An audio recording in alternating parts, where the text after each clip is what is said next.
Pourquoi s'intéresser aux plantes médicinales africaines? Est-ce une bonne idée? Dans cette vidéo, je vais vous expliquer pourquoi les plantes médicinales peuvent être une solution à nos problèmes de santé.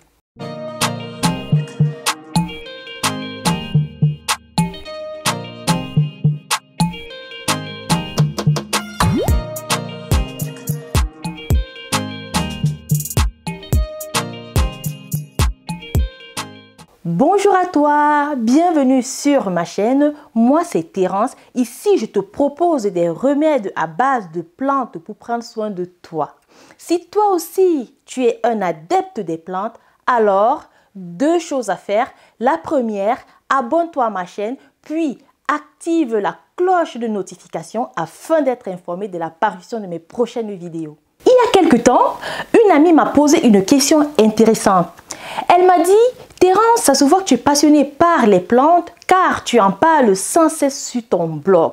Pourquoi moi qui n'ai pas cette passion, devrais-je m'intéresser aux plantes? Je suis restée un moment sans rien dire, puis très vite j'ai repris ma voix et nous avons discuté pendant un long moment des différentes raisons qui font que les plantes sont une ressource précieuse pour l'être humain. Je partagerai avec vous les 4 principales raisons qui sont ressorties de cette discussion. Je t'invite à rester jusqu'à la fin car la 4e raison est de loin la plus importante. La première raison est de recréer une connexion avec notre patrimoine médicinal. Cette connexion, nous l'avons perdue au fur et à mesure que les villes ont pris de l'ampleur. Nous nous sommes éloignés de la campagne, des champs, de la forêt, du bois, du végétal, pour nous enfermer dans du béton. Or, la première connexion que l'homme a eue avec la nature, c'était pour se nourrir et se soigner. Et on voit bien qu'aujourd'hui, cette connexion avec l'aliment vivant et les plantes nous manque énormément.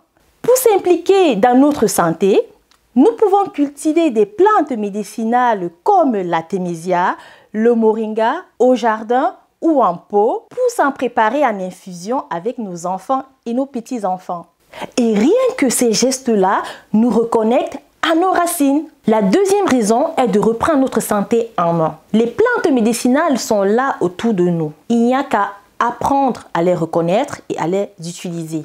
Parce qu'au final, les seuls responsables de notre santé, c'est nous-mêmes, personne d'autre. C'est à nous de faire des recherches, de poser des questions. Au vu de la pandémie que nous vivons actuellement, nous ne pouvons plus rester de manière passive à attendre que la solution nous tombe entre les mains comme une pilule magique. Ce qui compte, c'est que tu sois prêt à tout remettre à plat dans ta vie. Ainsi, tu découvriras les forces et les faiblesses qui t'ont peut-être amené à cet état de santé. La bonne nouvelle, c'est que les plantes sont là pour t'aider à surmonter ces faiblesses. Ce qui nous amène à la 3e raison.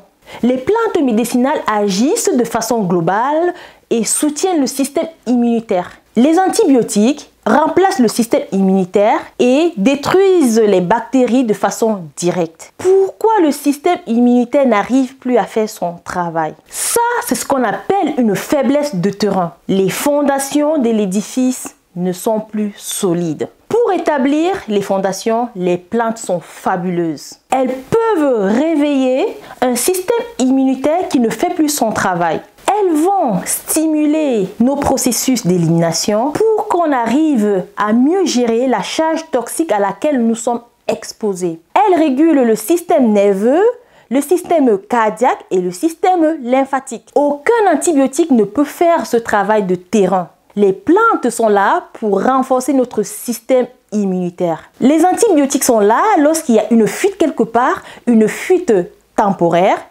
On la colmate et ensuite on voit comment éviter que ça ne se reproduise.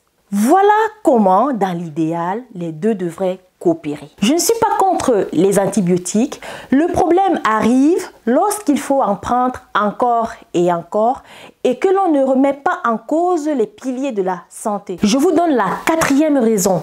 Je suis convaincue que les plantes peuvent contribuer à la survie de notre espèce. Et là, vous allez dire, elle exagère, elle est en plein dans son délire. En toute franchise, je ne pense pas exagérer. Vous avez certainement entendu parler des bactéries qui deviennent de plus en plus résistantes aux antibiotiques. Le jour où les antibiotiques ne fonctionneront plus et qu'il y a une épidémie, comme c'est le cas aujourd'hui, on fait quoi? On sait aujourd'hui qu'il existe des plantes et des préparations qui peuvent nous aider à combattre ces maladies. J'espère qu'on va donner à la plante la place qu'elle mérite dans notre société, dans le monde médical et hospitalier en particulier, pour qu'on arrive à enrayer certaines tendances qui peuvent menacer notre espèce. Si vous avez pensé à d'autres choses, merci de me laisser en commentaire. Si vous avez aimé la vidéo, merci de vous abonner, liker, partager la vidéo afin de faire passer le message. Sur ce, utilisons le vivant pour soigner le vivant. À très bientôt pour une nouvelle vidéo.